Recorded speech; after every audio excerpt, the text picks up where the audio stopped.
Good evening, everybody. I'm Derek Joe, and it's time to go flush in the pocket. Presented by Brunswick. And tonight's guest, we have five-time PBA champion, Michael Haugen Jr. How are you?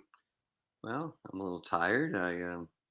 Been down in Florida getting ready for the PBA 50 Villages Classic, and we're experiencing a nice little heat wave here. So I've been I played a little golf, but been in the pool a little bit trying to recover. It's pretty damn hot out here, and I'm not quite used to the humidity, so it's a little different than being in Phoenix. Yeah. There you go. Hold on one second. Get the questions. So, yeah. All right. What? How did you start bowling? When I was young, my grandfather would go on the weekends, and I always wanted to go with him. I think when I was 5, he finally said, "Okay, you're big enough to go," and he would take me with him, and that's pretty much what got me into it. We went like every Saturday and Sunday for a few years, and then I think when I was 9, he put me in my first league, and he would go with me on Saturdays and watch me bowl league. But it was definitely my grandfather. If he didn't bowl, I probably wouldn't even have bowled. So is he who coached you? He coached me in the beginning, the basics. I don't think he teach me the no slide thing. I think I learned that later in life. But he definitely was responsible for the basics, and he not only would help me, but he would help the other kids that were bowling as well in the program. So yeah. So what did you accomplish in bowling that made you want to try the sport?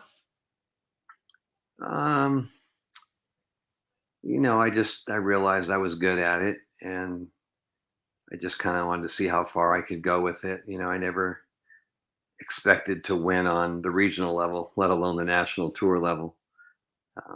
But I've always been athletic growing up, and I have a lot of heart. I don't quit.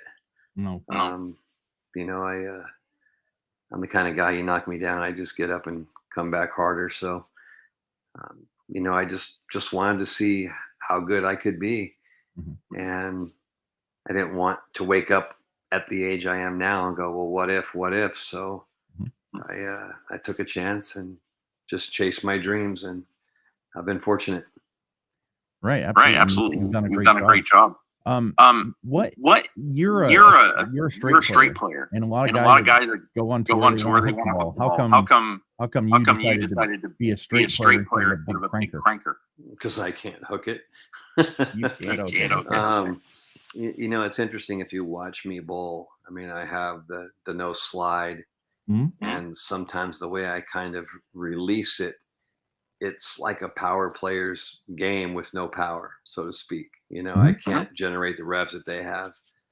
I can still throw it fairly hard. I can still get it up there 17, 18 miles an hour, no problem. But, my rev rate's 350 or whatever. So I kind of, basically learned that if I was going to have success, I better be throwing it straight, because I can't do what the guys that send it left and right do. I throw it slower, and I lose a lot of energy at impact. I'm getting better at it. I'm still working at it to this day, but I don't know how I'm going to wake up one day and go from 350 to 500. But, if I could, I'd hit that button.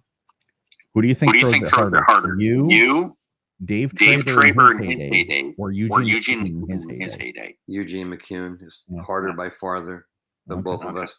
Traber and I can get it there on a good day, but I think Eugene has got us both beat. Yep. Right. What was your best moment on tour?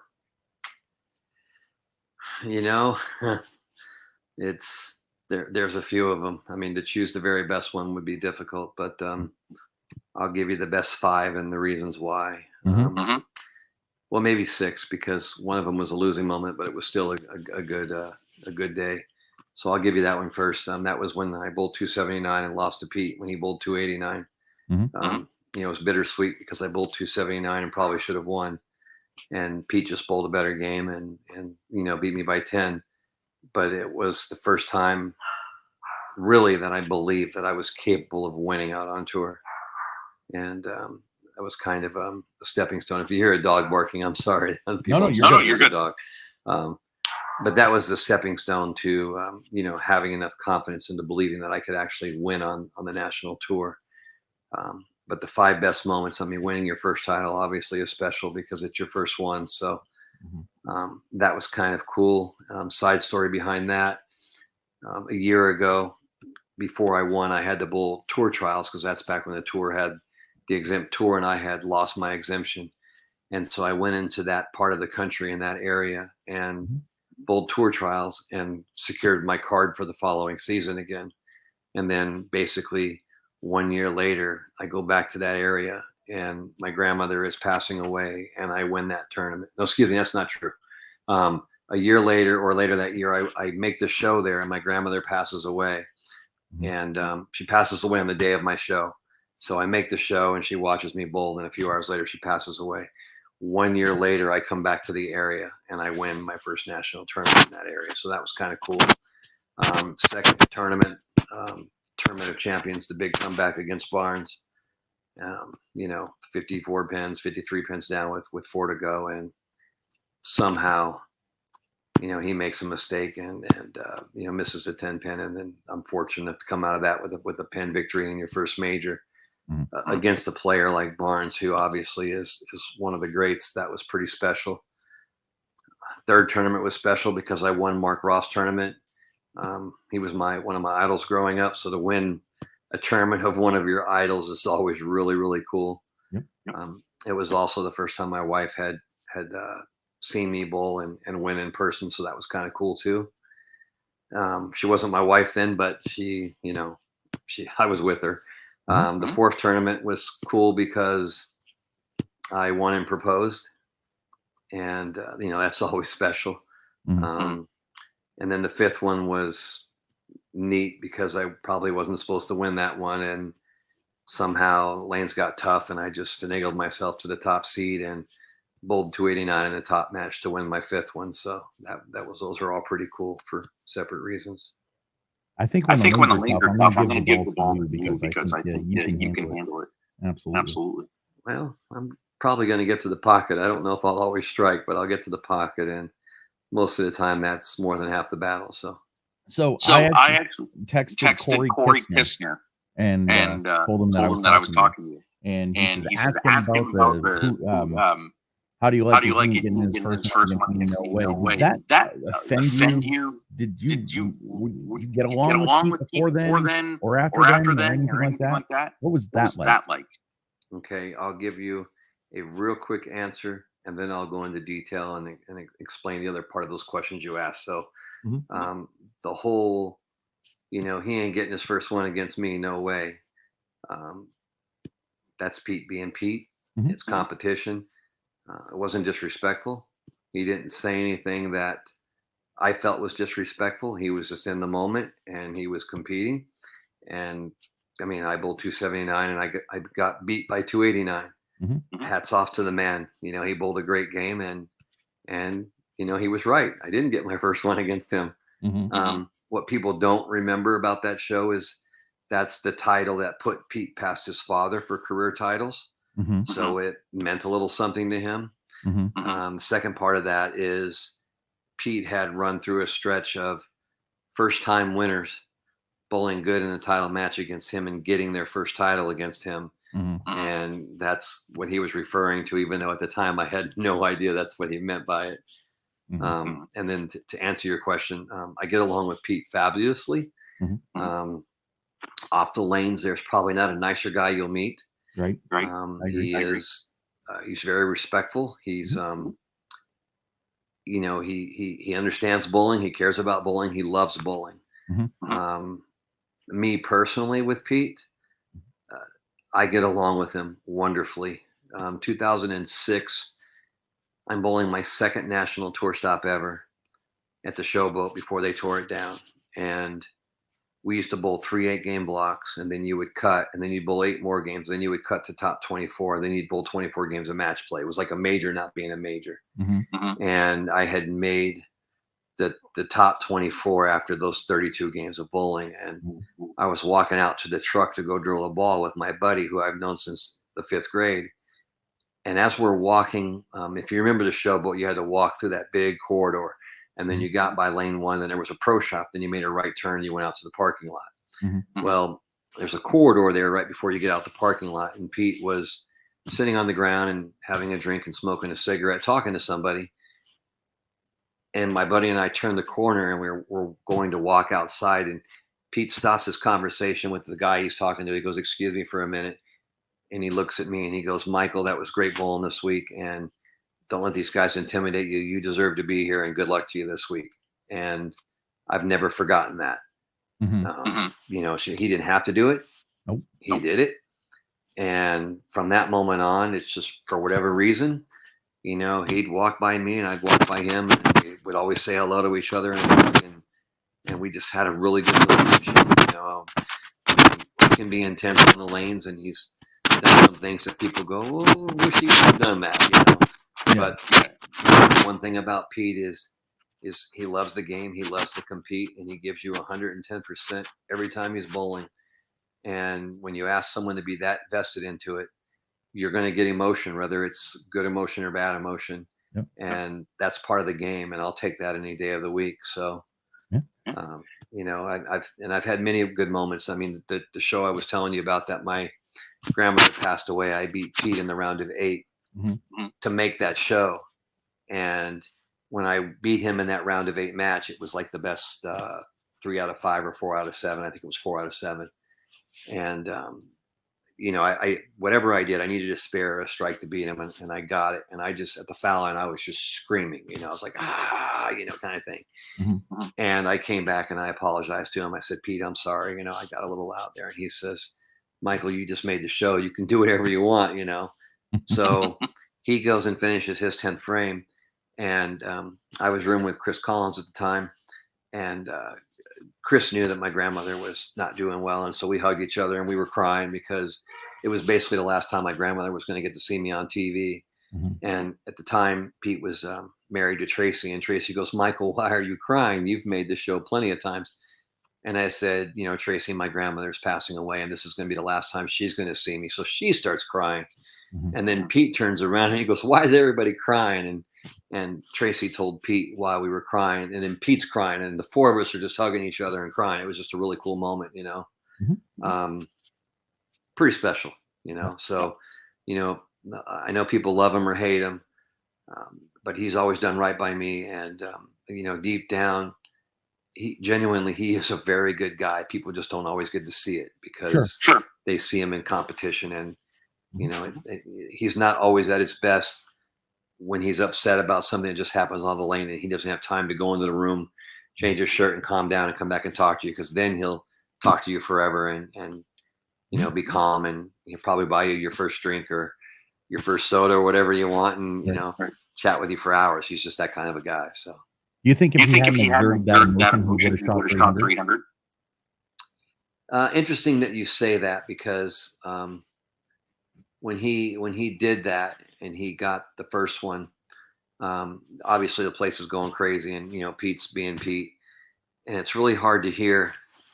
But I told him, you really couldn't hear it, but I'm telling him when I'm sitting down, I'm like, "Pete, calm down, relax, and throw this next one," you know. And he didn't care. I mean, I know he wanted to shoot 300, don't get me wrong, but if you watch him bowl, that 11th shot was much faster. It was the routine was much faster. He knew he had already beat me, and that's all he wanted was the victory. I don't even think he was concerned with 300. He wanted to pass his dad, and he did that. And you know, I tried to get his attention and calm him down, but he was just in the moment. And, you know, if it came down to 300 or the title, I'd take the title any day of the week. By the way, I'm really sorry for your loss. Oh, thank you. I appreciate that. Absolutely. That was quite a while ago. What would you say was your worst moment on tour?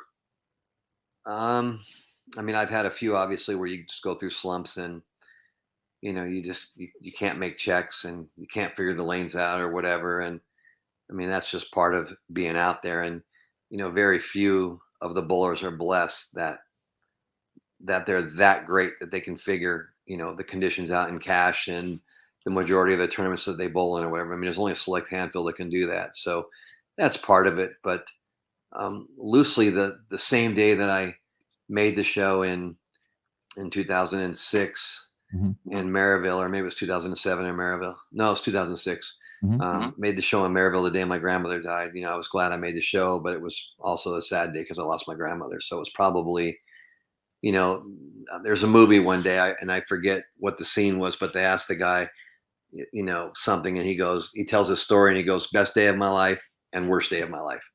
Kind of one of those things. It was a terrible day because I lost my grandmother, but it was a great day because I was doing what I loved and she loved watching me out there and she got to see it one last time before I went. So. When you won your first title in 2007, were you surprised that it took that long? I don't want to say that. I mean, I know a lot of these kids come out of college and they've had success in college and they're pretty well prepared and they can throw it great and stuff, but there's a learning curve on tour, and there's a lot of great players that have played this game on the lanes, and I didn't have college to bowl at, and I wasn't blessed with being able to bowl at a high competitive level as a junior. I didn't really get good until I was in my mid 20s and late 20s. And I just felt like you have to learn out there. A 13-year-old kid now can bowl in the patterns at home because the Kegel patterns and the Brunswick patterns are out, and you can put them in your machine. You go practice on them, and hell, they can even bowl regionals against us and put it in their smart fund. So they can get comfortable bowling against the pros at 13, 14 years old. You could never do that, when I was younger. You had to learn out there, and there was a learning curve. And, straight players were winning a little bit, but they weren't winning a lot when I was out there. I mean, if I'd gone out the door 3 or 5 years earlier when the straights were out there, I might have had a better shot at some things.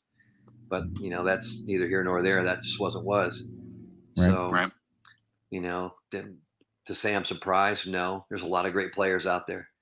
It took me 200 events to win. Well, I'm glad it didn't take me 300. Yeah. So in 2000, you won your first major, doing what you did against Chris Barnes, being down that many pins with so few frames. But that week we had a very serious injury, something. I don't know, something.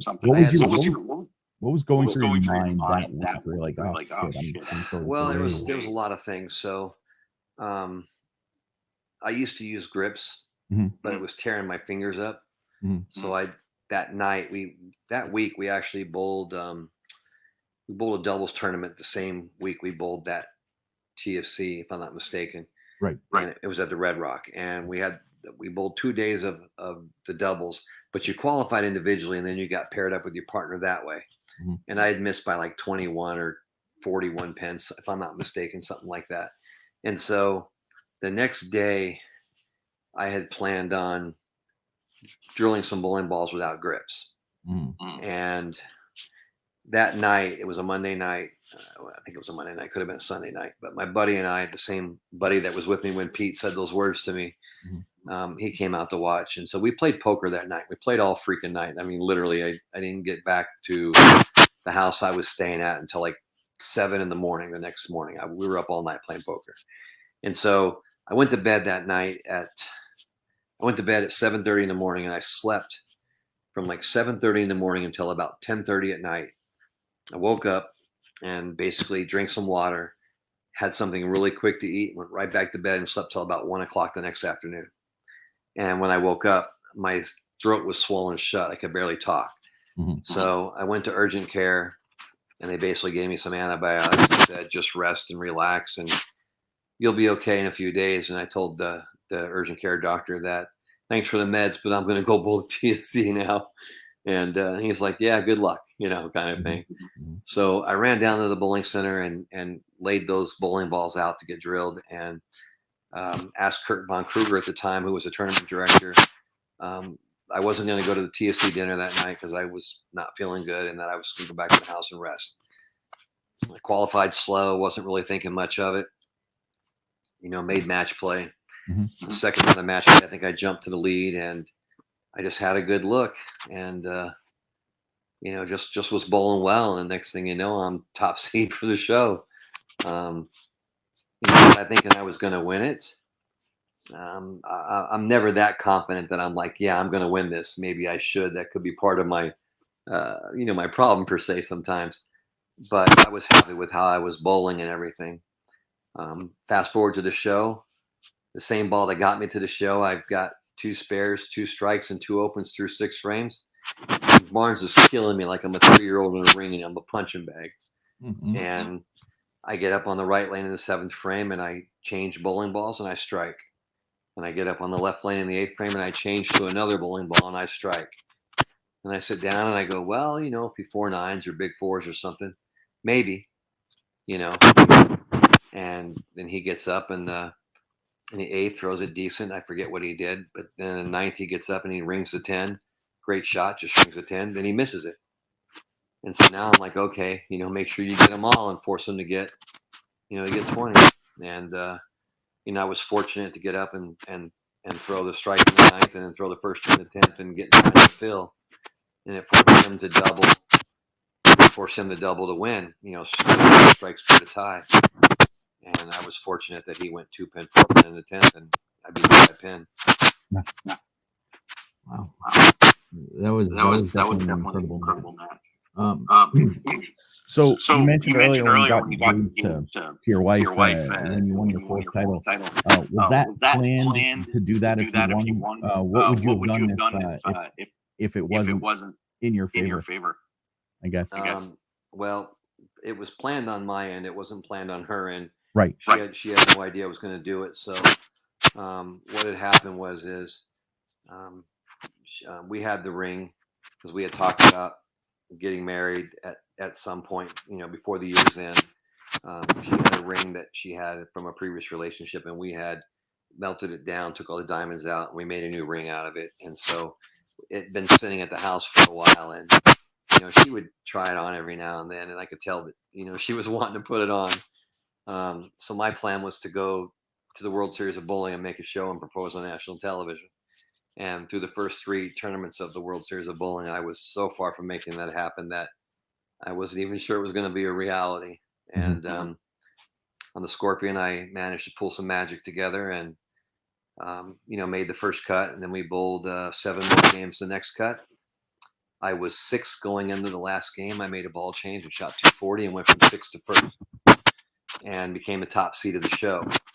So I had to bowl 1 match. The 4th, 3rd, and 2nd seed at that time all bowled 1 game together with the winner bowling for the title. So I was guaranteed the bowl for the title, obviously, because I was top seed. I saw Kimberly Plexler walking around the bowling center, and I said, "Hey, Kimberly, come over here." And I said, "Hey, I want to propose to my wife on TV." And she said, "Oh my God, that's great. Let me go get Dave Schroeder." And Dave Schroeder was in charge of the shows at the time on our end, with production with our end in connection with ESPN at the time. And he presented it to ESPN, and they came back and they said, "We love it. He just has to win." So no pressure, you win the tournament, then you can propose to your wife or your girlfriend who you want to be your wife. And I didn't exactly get it done the way I wanted to, but I did manage to get the win, and I did propose on TV. So it was planned on my end, not on her end. And had that not worked, I don't know what I would have done. We were staying with somebody and they had a young kid, and it was around Halloween time. So I had something in the works of where I was going to say something to her like, "Hey, why don't you go help the kid pick out candy?" And then the ring would be in there, and then I'd be right behind her and I would propose to her. But luckily I didn't have to go. I was fortunate enough to find a better, cooler way to do it. That's really, I really appreciate you telling me that. Did you have an opponent you beat up on TV a lot, like beating match play a lot? I don't know. I really didn't pay attention to that too much. Okay. I'm sure there's somebody out there listening who would say, "Oh yeah, I never beat that guy." But there were guys I couldn't beat. Like I had a hard time beating Amleto in match play. I had a hard time beating Machuga in match play. I had a terrible time beating Duke in match play. But I'm not alone. Duke beat a lot of people in match play. Okay.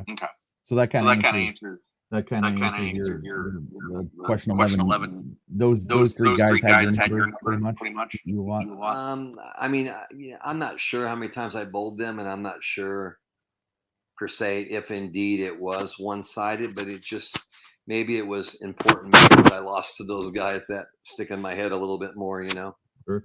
I'm not 100% sure, but those are just kind of some of the guys I can remember. I mean, when I was young and out there for the first couple of years, I mean, a lot of guys beat me, so Yeah. What was your favorite tour stop? And I really like going to Woodland Bowl. You like going to Woodland Bowl? Huh? Hold on. I'm hearing some. You said Woodland Bowl was your favorite stop? Woodland Bowl in Indianapolis. Yeah. It was just the surface just hooked. It favored my game a little bit. I made a show there. I almost made 2 shows there as well, but it was just good fans, knowledgeable, understood the game, supported. That was always fun to go to. Mm-hmm. I loved going to the East Coast Bowl because bowling is a high school sport there, and so people are a little bit more knowledgeable and into it and supportive of it, as opposed to on the West Coast where there's other sports that are a little bit bigger than bowling per se. Mm-hmm. As a PBA 50 member, there's a couple spots I like, but the Villages is probably one of the best by far. I mean, we standing room only crowds, and just a lot of support. And they've been a sponsor of our tour for a while, and the environment's good. I mean, it's action packed. We're not bowling in front of nobody. We have crowds every day, and that's kind of cool too. So, how much fun did you have in Portland, Maine when you were there in 2015? Not much. It was in Portland, Maine. I'm sorry, I thought you were talking about Portland, Oregon. No. Portland, Maine was fun. I mean, that environment obviously is very lively. Mm-hmm. They're very interactive with the crowd and the bowlers and such. Unfortunately, I only got to do it for, I think, 1 year, mm-hmm. maybe 2 years. I think it was 1 year, mm-hmm. maybe 2. I'm not sure. Maybe it was 2 years. Mm-hmm.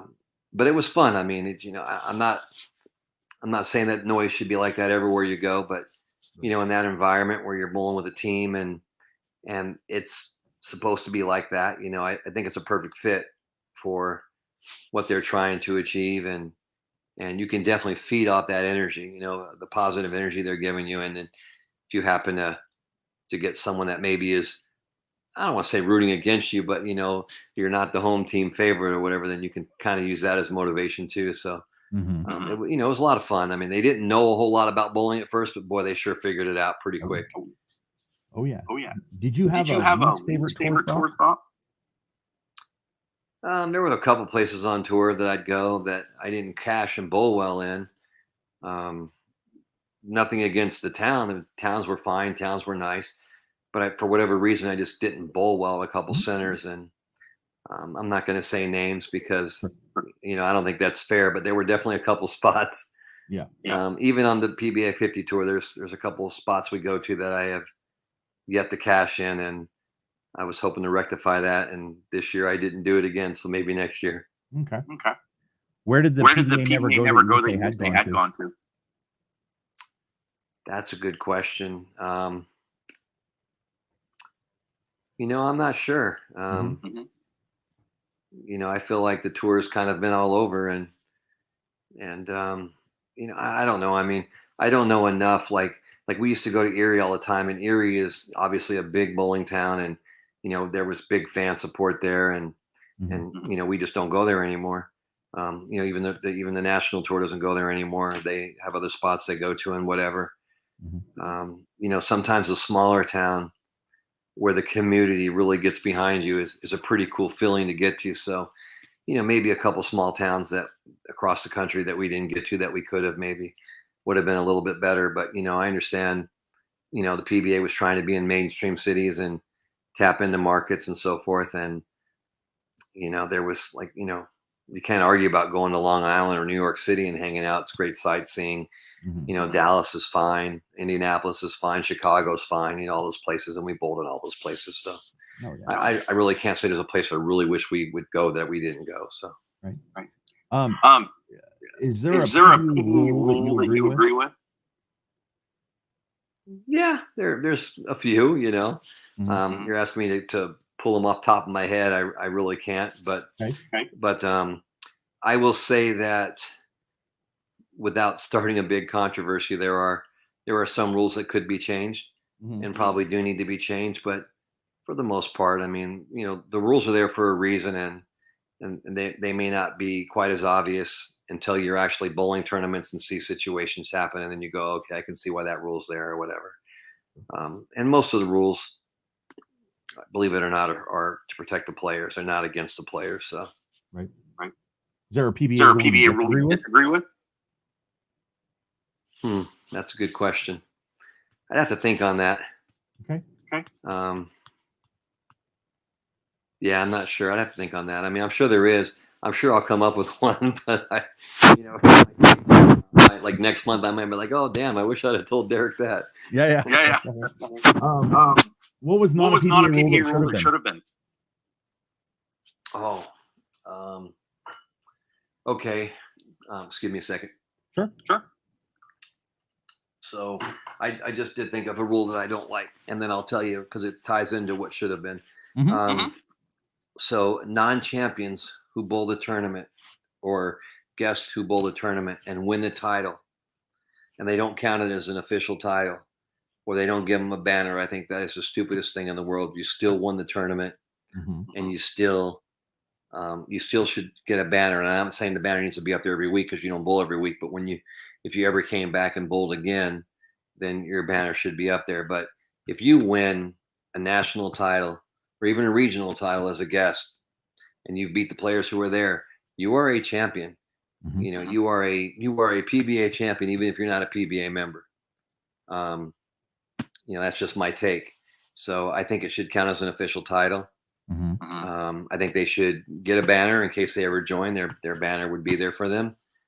And I also believe that amateurs who bowl shouldn't get the money. It should be like golf, that you know, you can bowl, but you shouldn't accept. You don't get the money, and you can bowl for the title, for the amateur part of the game.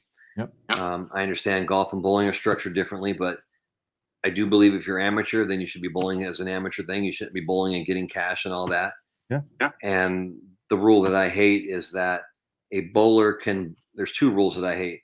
The non-champions tournament, where they invite all non-champions to bowl a tournament, and then they crown a champion. They give this person a PBA title when you have not beat any other titleist. I just disagree with that. I don't think that should be a title. I think you should have to beat champions to be a champion. And in continuation of that, a non-champion who wins an event can come back the following year and still compete as a non-champion. That makes no sense to me. Or as a non-member, he can be a non-member, not a non-champion, but he can be a non-member, and he can still bowl tournaments. And I believe you can bowl the member non-member doubles as a champion. It's just, I don't agree with it. I mean, I think if you win, you're a champion, and that's it. And you know, even though you're not a PBA member, you still won the tournament. You know, and that's just the way I look at it. So do you think Brett Wolf and Brian Bogosian should have been able to bowl the tournament champion when they won the Masters that year they did? That's where it gets tricky, because yes, they're champions, but at that time, if I'm not mistaken, those PBA tournament of champions were like special events. They were like extra money tournaments for the champions to bowl. And I believe at that time, everybody got paid to bowl. Like if you showed up and everyone cashed. I'm not mistaken. They don't do that now, but I think they did at the time. And as a PBA member who paid dues and supported the tour every week, I might have a problem with one guy coming in and taking some of that money when he doesn't bowl every week. Right. But that's a line that's very gray, and I don't really know what the right answer would be on that. You know, because I did just say I believe that would count as a PBA champion because it was part of a PBA event, even though it's a USBC tournament. It was on the PBA schedule, and it was one of our events. So, in essence, you know, they would be USBC or ABC Masters champions, but they would also be a PBA titleist. Right. So that's a tough one that, you know, maybe that would be a poll. And, you might, I think could be like 60-40 or 50-50, down the middle on if they should be able to bowl or not. Yeah. There you go. So when did you stop bowling the national tour and why? When did I stop? The why is easy because I wasn't competitive out there anymore. Okay. And I knew that it was just time to, to give that ghost up. Mm-hmm. I want to say it was 2018, 2019, maybe. Mm-hmm. That I did. I'd have to go back and check, but it was right around that area. Sure. But really, really simple. It was just because I wasn't competitive enough anymore. Yeah, there you go. So that's the end of the regular question. Mike, when was the last time you bowled 300? In a PBA tournament or whatever. To tell you the last time I bowled 300, I honestly can't even remember. I haven't bowled one at home in local tournaments in a while, and I know that it was probably 2018. Okay. Maybe. No. I take that back. Mm-hmm. Yeah. Well, I bowled 300 one year on the 50 tour. The first week I bowled 300, the second game of the tournament. The next week we were in Clearwater. I made the top 5. In a semifinal match, I bowled 300 against Barnes. Ironically, Barnes again in the semifinal match at Clearwater. Mm-hmm. And then the next week at the Villages, I bowled 300 again in the match play. So I had 3 tournaments in a row where I bowled a 300 in each game. I want to say that was 2018, and I haven't bowled one in the PBA since then. All right. So I asked because from your hotel room, you're going to bowl one right now. You don't need a ball, no stress, just the voice. I do a thing when I created this called going flush in the pocket, 12 random questions just for fun. And let's go. What's your favorite food? Favorite food, steak and eggs. Okay. Favorite music. Probably hip hop. Okay. Favorite sport team. Favorite sport team? Sports team. Yep. Los Angeles Dodgers. There you go. How did you meet your wife? Match.com. Okay. There you go. Favorite time of day. The evening. There you go. Favorite vacation spot. I don't take vacations, but it's hard to argue with Hawaii. Right? I've never been. That's great. Favorite hangout. Probably my couch and Netflix. Hey, there you go. So quiet night at home or party all night. Quiet night at home. There you go. All right, so you're dying of thirst. What's your go-to beverage? You just need something to damn drink. What are you drinking? I drink water or iced tea. There you go. Let's see. Dream team at National. Dream team at Nationals. Wow. Living or dead? Huh? Living or dead? Doesn't matter. Okay. It's going to sound crazy, but my brother, my uncle, my grandfather, and maybe my best friend, Ralph. Hey, there you go. Yeah. We're not going to win, but we'll have a good time. That's great. Favorite toy as a child. Favorite what? Favorite toy as a child. Probably anything to do with bowling. There you go. I had a little bowling game that it broke, and I was able to lay it flat on the ground, and I had little bowling pins that were probably about 6 inches tall, and I used to throw golf balls down at them. Yeah. I took a fish rice bowling ball and put holes in my parents' walls when I was a kid, so I totally get it. I would throw a 2-pound ball with a regular bowling ball. Yeah, for sure. So if you could have dinner with 3 people living or past, who would they be? God, I'd love to have one more dinner with my grandfather. Sure. Crazily enough, George Washington. Okay. Just because, obviously that's the start of our country, and how cool would it be to find out what life was like, back then. Mm-hmm. And, probably Tiger. There you go. So that was Flush in the Pocket. Hang on just one second. I got a question for you off the air. That was Flush in the Pocket with Michael Haugen Jr. Thank you so much for doing this. I really appreciate it. You're welcome. And good luck the rest of the way. Thank you very much. Thank you. Hang on. I got a question for you.